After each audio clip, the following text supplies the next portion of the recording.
Hi everyone. It's quite chilly in my house this morning, so I have some hot water with lemon with me, and I'm going to pick up on my story.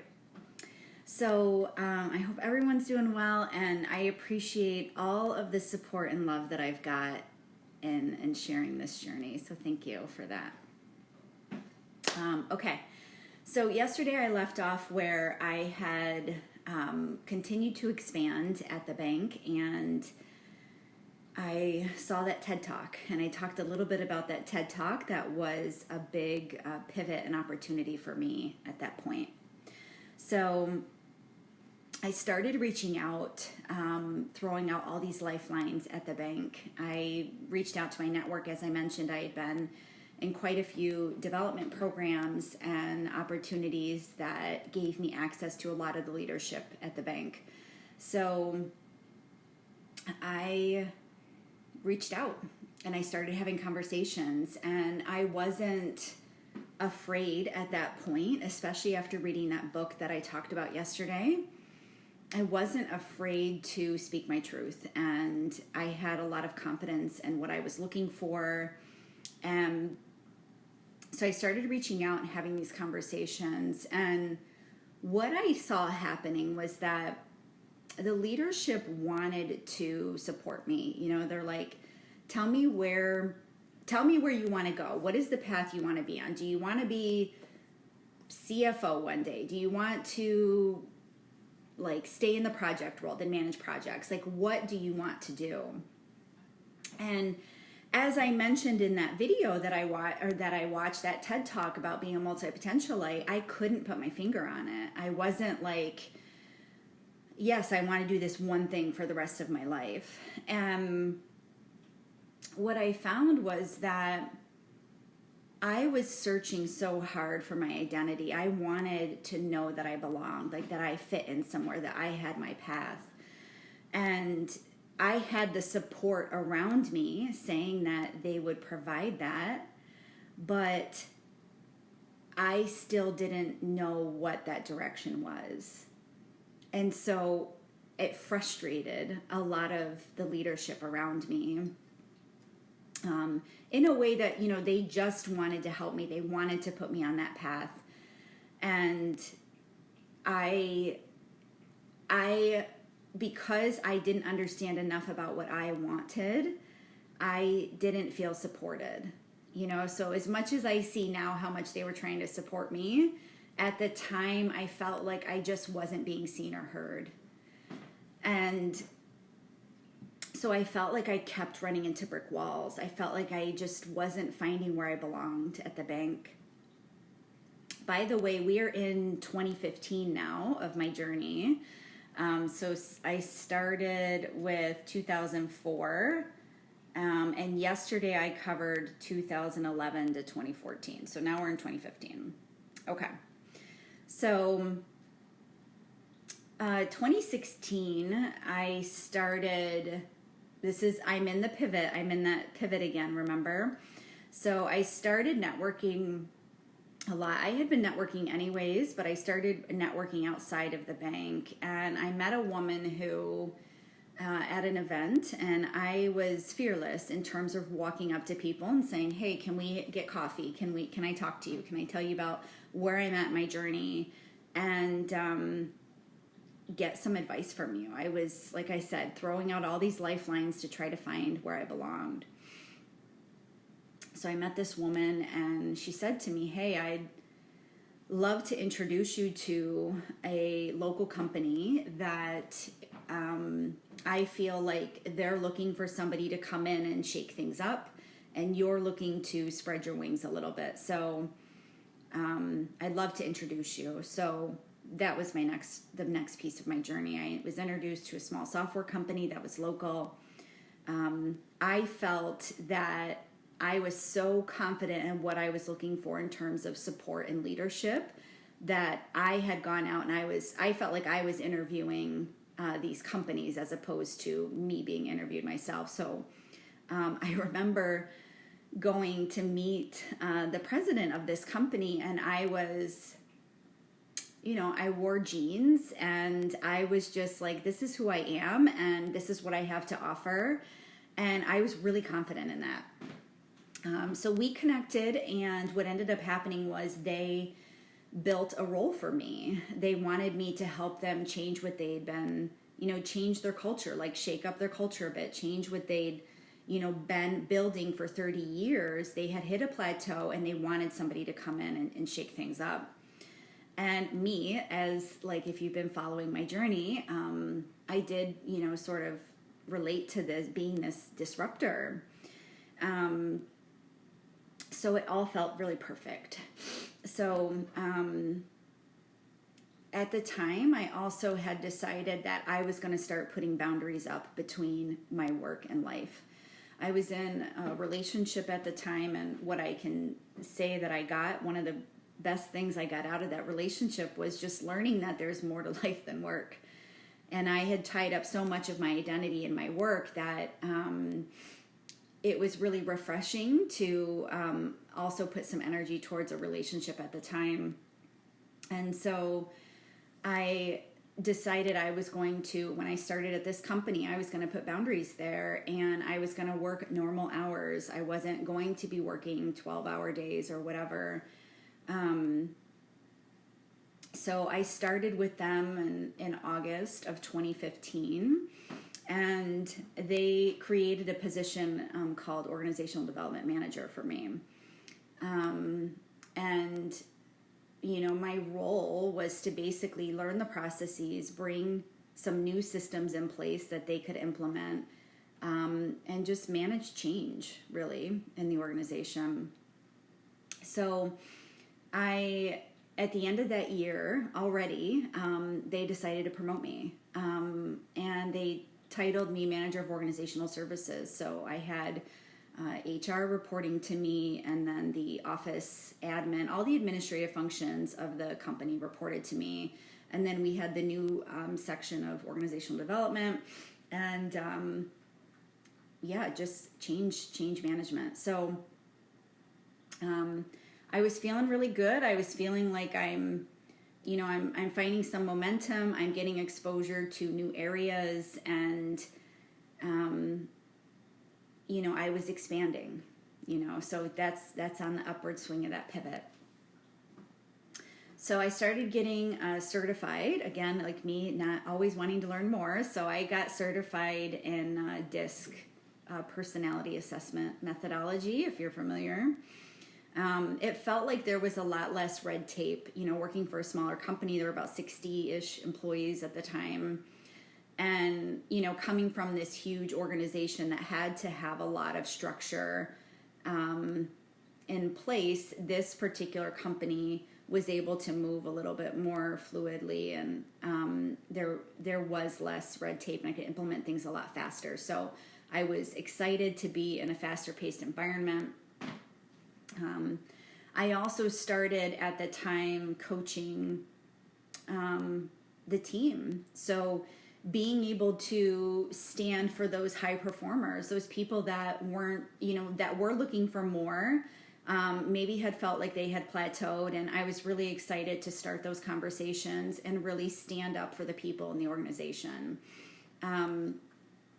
So another thing that I will say I noticed about my career, so at M&T, most of my career there was being this bridge between business and technology. And when I moved on to this software company, I became this bridge between the people and leadership. So that's just another thread that I've seen throughout my journey, this being a bridge, and I'll continue that later on. So I felt like I had power to an extent. I felt like I had a voice for the people, and that I could be this voice for them that they didn't have for themselves. So one of the things that frustrated me is with the work that I do, including what I do now, is that it's difficult to measure in a quantitative way. So that was a challenge for me that I faced. And it's something that it's, as people engage more at work and they're happier at work, I do feel like they are performing better, and the bottom line is improving. It's a win-win for everybody, but it's difficult to measure in a quantitative way. And I was surrounded by a bunch of software engineers who, guess what? They wanted to see the numbers. So I felt that I was sort of forced into this system of measuring people, and it didn't jive well with me. I struggled with it a lot because I believe that I just believe so much in that if people are happy at what they do, if they feel like they have a purpose, if they're making an impact, if they feel trusted, that of course they're going to expand and help the company. I wanted to open things up, like, asking people things like, if you could come to work every day and love what you do, like, what would that look like? Even if it was a new position, like, build that new position for me. And I was just knocking down all of these typical things that people did in HR. I joined a local strategic alliance with one of the personnel companies that we worked with. And I was in those environments surrounded by all the HR executives in Buffalo. And I did the same thing there. I started asking them things like, what if we got rid of the 9-box? The 9-box is a standard corporate method of measuring high performers based on their potential and their performance. And they put them in this 9-box system, and they cater to the ones who they feel are the highest performers and the highest potential. And I started challenging groups like this about, do we need to come up with new methods? Like, what does that look like? It felt really good. It felt good to give people like me a voice, and extend it beyond myself, beyond my journey. And so at the end of that year, I started investing in myself. At the time, I had, hit a plateau in therapy. I hit a plateau for a while at that point, and I just wanted more. So I decided to get into coaching, and this is where the journey gets really exciting. So I started meditating as well. That's when started my meditation journey, which was difficult at first. I remember all I wanted was to bring a sense of calm to myself, and I struggled to quiet my mind, which is where a lot of people I feel struggle with in meditation. I'm going to take a drink of water here. And so started my meditation journey at the end of 2017 now. They offered me another promotion. So I split my role. I kept managing organizational services for the company, and then I was asked to start technology program management. So I was half reporting to the business and half reporting to technology. Again, going back to that bridge that I was at the bank. In 2018, in March, my position was eliminated at the software company. So at the time, there were 3 partners, and they weren't all on the same page. So my position wasn't fully supported by leadership, and a position like that, who's meant to come in and really implement change in an organization, needs support at the top. That's where it all starts, and that's where it all breaks down too. So at the time, when I got into my first coaching program, it was a group program. And when I saw her, so this is actually number 3 pivot. I think there were 3. Let me see. 2, 3. Yep, number 3 pivot. So now I'm going into level 3 or number 3 pivot, where I'm on this downslope again, where my position was eliminated. now I'm really being forced to look at who I am without a job, without this corporate career. So I'm on unemployment, and when I found my first group coaching program, I had resonated so much with her, and my intuition was like, I'm going to invest in becoming a coach after this. I'm going to do her group program, and I'm going to become a coach, because I saw she trained coaches as well. And that was all my intuition speaking. So here I am at the tail end of my group coaching program, getting ready to invest 10 grand in myself to start my first coaching certification, and I'm unemployed. But I did it. I decided to trust my instinct and trust that path, trust that opportunity that was being presented to me, despite the circumstances that I was in, despite the money, despite I was so scared with money at the time. And I decided I'm going to do it. You know, I don't know where all this is going. And that year was very untethering for me. I continued to unravel a lot of layers that I had started in that group program, really just questioning everything I thought I knew about myself, who I am, what I believed in. Just really, I tell people all the time, coaching is about questioning everything. Anything you feel like you should be doing, have to be doing, releasing that judgment and really getting just relentlessly curious about, why do I feel this way? Why do I want to do that? Is this my belief? Where did this come from? We unraveled a lot of breaking down those beliefs, mother and father wounding. So what are the wounds that I'm carrying from my mother and father? Oftentimes what we pick up from our parents have been carried down through a lot of generations, not just our mom and dad, right? It's a domino effect. All of these beliefs that we carry on from a lineage perspective are coming from higher in the chain than us, like down the line, right? Not higher in the chain, but down the line of our lineage. And a lot of what this whole like awakening is, like someone like me who decides I'm going to be the disruptor. Here I am disrupting again, disrupting the chain. This awakening is about stopping the pattern. It's choosing to say, this stops here. I'm no longer going to carry these beliefs through. And I'm going to help spread new beliefs throughout humanity. And that's where my journey all really began. I started feeling really deeply. This was a year that was, like I said, extremely untethering and revealing for me about what are the deeper layers of me, who am I truly, and allowing that version of me to come forth in a really vulnerable light. So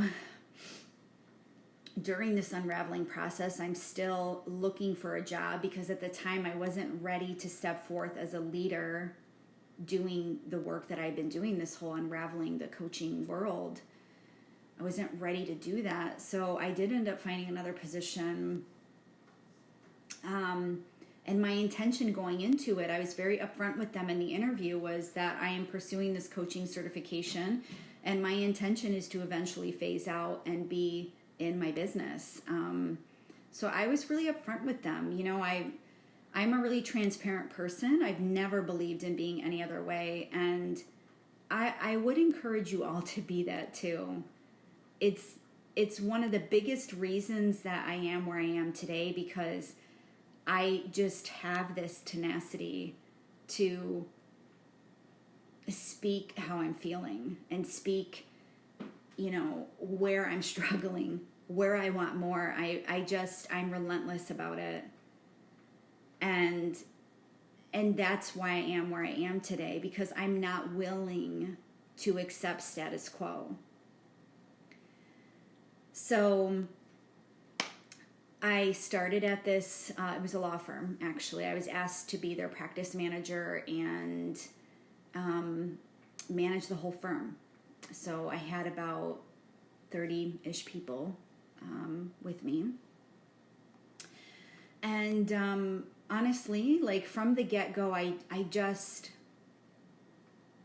didn't feel like I belonged. Again, here I am like in this position where I don't feel like I belong. So I didn't feel challenged or inspired. It was a job. It was like a basic job to me. My heart was in coaching, and I knew that. You know, I accepted this opportunity. This was like, I don't know, around August or so that I accepted it. And I don't know, it didn't light me up, you know. So now here we are, 2019, so I'm up to last year. And on Valentine's Day, the law firm eliminated my position, which was awesome. And I was angry. I remember feeling really angry about it, and I wasn't ready. I didn't feel like, I'm saying I wasn't ready, but I started my business in March. When the not ready piece is like having it be on my terms, right? I started with them and I told them I wanted to phase out and get into my coaching business, and that's what I wanted. I wanted that safety net so badly. And they ripped that out from underneath me. So I felt at the time. So nonetheless, I knew it was time. Like, here I am, like this super successful career, and within a year of each other, I have 2 positions eliminated. And I knew, okay, universe, I will get out of corporate and start my business. I knew it was time. I knew that I was being called to really step forward in coaching. And I hadn't quite graduated yet from my first certification. Give me a second. So I decided to start my business in March. So it's 1 year this month. Yay! Celebrate. I graduated from my program in May. And then I went into investing in a business mastermind because I really wanted to take off. I knew I wanted either a business coach or a mastermind group. And I invested in a business mastermind. So that was another $5,000. As I mentioned, it was 10 the year before. Now it's another 5,000. And at the time, through this whole process, I continue to meditate, and I'm also getting messages at this point. So I'm starting to get messages that I knew were from beyond the mind. It's not my brain sitting here thinking, trying to evaluate the situation. I'm getting these messages asking me to step into my path more and more. My meditation practice also started evolving into visualizations. I was able to visualize things, and I wasn't able to do that before. What I would say for those of you who are meditating or trying to meditate, especially in a time like now where there's a lot of anxiety and fear around, just allow yourself to be where you are and keep staying committed to it. Come back to it. If your mind wanders, just come back to what you're doing. Come back to the meditation piece. Be open to it evolving. Meditation is really what opened up all of my spirituality, all of my gifts within me, my intuition, the access to my intuition that I have that I now use in my business. It opened up all of that for me. So if you can stick with it, we all have access to what I have access to. So I encourage you to do that. So in my business mastermind, I was still looking for the next thing, you know, so after my certification, here I am still looking for the next thing. Did my business mastermind. So I decided, I did a bunch of research and I just really felt into what I wanted. I looked at yoga certifications, looked at different things, and I decided I had met a woman in my business mastermind. Her name is Emma, and she's a beautiful soul. And her energy was so magnetic to me. I was like, whatever you have going on, like, I need that going on as well. I want that. I need that. And I told her that. Like, I connected with her, and I was like, there's something, I feel drawn to you. Like, I want to connect with you more. And at the time, she was certified as a trainer in teaching energy work, bringing in energy from the universe to raise our vibration. So up until that point, the only way I knew, my first coach had talked a lot about energy and raising your vibration. The only way I really knew how to do that was through food. You know, food carries different energies, you know, so if you're eating like whole foods, fruits and vegetables, versus like potato chips and French fries and things like that, they carry vibration. So they carry energy with them. So if you're eating healthy and well, your energy goes up, right? And if you're eating at low vibes, your energy's going down. I also knew from an energy perspective that if I followed my intuition, if I followed my truth, that my energy would continue to increase and stay at a level that's higher, as opposed to going against that and following what everyone else is doing, following society, following expectations, right? That brings your vibe down. When you're acting out of truth, like not in your truth, then your energy will go down because you're not in alignment. So when things feel hard for you, when things feel like you're not able to, like, you're in that victim, you're in that, like, why is this happening to me? Why this feels so hard? You feel like you're in this upward state. It's because you're not aligned. So listen to that. So I'm finishing up my story in this video. So I'm going to keep going here. I know I've been on for a little bit, but so Emma started teaching me this energy work, and I started using it to raise my vibration. And somewhere between doing that and that hangover effect of my coaching program, just me implementing and really integrating everything that I had learned, I really started feeling like my healing just skyrocketed. And I felt like I'm in this whole new dimension. And so it was at that point that I decided I really wanted to expand and go into the spiritual realm a bit more. And I decided to go to the same school that Emma went to. And it's based in Australia, Intuition Wisdom Institute. And what that taught me, so that's another $9,000 now. So I told you guys that I invested about $24,000 in myself in these 2 years. And at this point, I'm living off my savings, by the way. So talk about taking chances on yourself and really choosing yourself through all this. This is exactly what I did. And it was very uncertain. I wasn't bringing money in, and I still decided to do this. So I started with them in August. August is actually when I got my first client.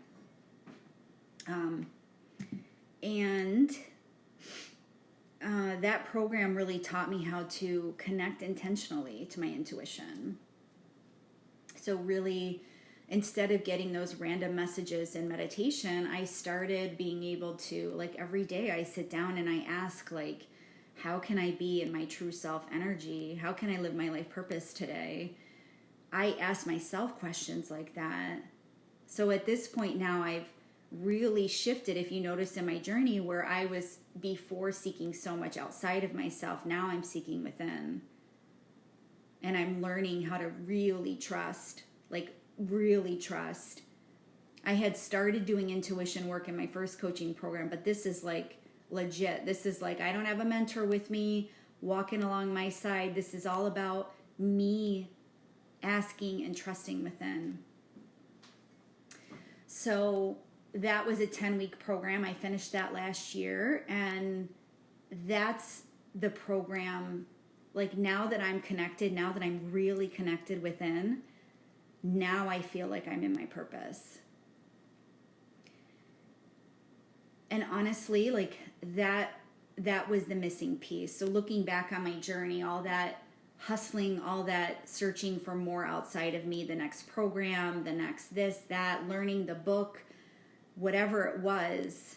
And this frustrating time that these leadership teams had with me, keeping me and making me happy, was because they kept giving me things external to make me happy, right? Whether that was another position, more money, extra bonus, another program that they'd pay for, which was amazing. I got so much opportunity and education I was supported in, that helped me, right? But at the end of the day, it didn't last, because it was still me looking for something outside myself to make me whole. So now this is where I am. So this is my journey now. And I just walked you through a pivot down and up in 2018 and 2019. And honestly, like right now, I feel that I'm being asked to pivot even more on an upward trajectory. So I feel like I am being asked to step in even deeper as a leader, as a spiritual leader, to help people do what I did, connect into themselves, to find out what they're really meant for. What is their purpose? I went to a Tony Robbins conference last year in October, and I saw all these amazing speakers, and they all had offers. They all had work with me for $500. And I'm like, okay, the amount of money that I've invested in myself in the last 2 years, $500 was nothing. And the old me would have jumped on all of those opportunities in a heartbeat. It would have been a no-brainer. But for the first time, I felt, I don't need you. I don't need you anymore. I have me. And I have access to everything I need inside of me. All of the wisdom that I need. I believe that I came here to be in this purpose specifically. And I have all of that in me. And now I get to share that with the world, with the people whom I'm meant to speak with, right? That's why I don't feel competition with other coaches, because I know that the people that feel connected with me, who feel called to me, who feel that my energy is magnetic, those are my people. So this is where I am. I'm actually in the pivot I mentioned now. I believe that I'm being called in to start working with businesses and building consciousness in business. And what's really beautiful about this is this just came to me last week, that I believe that's my next step. I'm still going to work with people. I still want to work one-on-one with people, and like my clients now, I want to work with people to help them build this connection that I have. But I also want to expand into working with businesses. And what's beautiful right now is look at what's happening in the world. The world is literally positioning itself for me to come in and do this work. And it's just when you can look at things like this and see that sort of opportunity, you can see that level of support by the universe. That's when things really shift. And through all this uncertainty, I will tell you that one of the things that kept me going was seeing angel numbers. If you're familiar, so 1111, 111. I saw 1111 today. Yesterday I saw 222 multiple times. 333, 444, 555, all of those angel numbers. If you look them up, they all have certain meanings, but I don't really care what the meanings are. I just know that when I see those numbers, I feel supported. I feel like I'm on the right path, even if I'm scared. Even if I don't know what's going to happen, how it's going to happen, how I'm going to get there, but I know that I'm being called to step into this.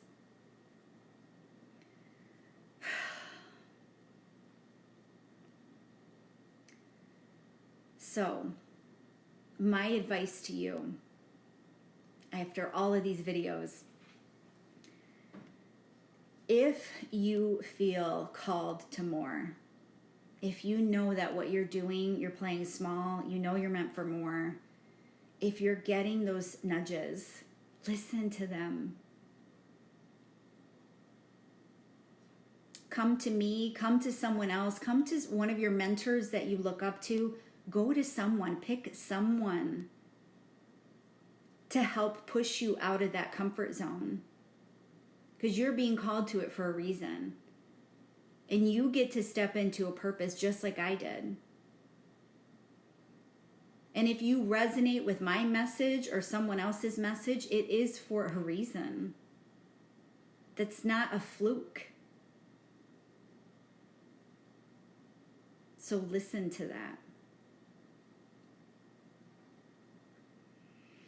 I think that's it. Thank you for watching this journey. If you have questions about where you are in your journey, please reach out. Please. I'm more than happy to have a conversation and support, especially right now in so much uncertainty. Like working through fear and doing it anyways is the best place to be. When you're scared and really excited about it because you feel like you're on your way, it's the best place to be. It's where you will see the most transformation in your life. Don't stay in your comfort zone. All right, my friends, I love you. Stay safe.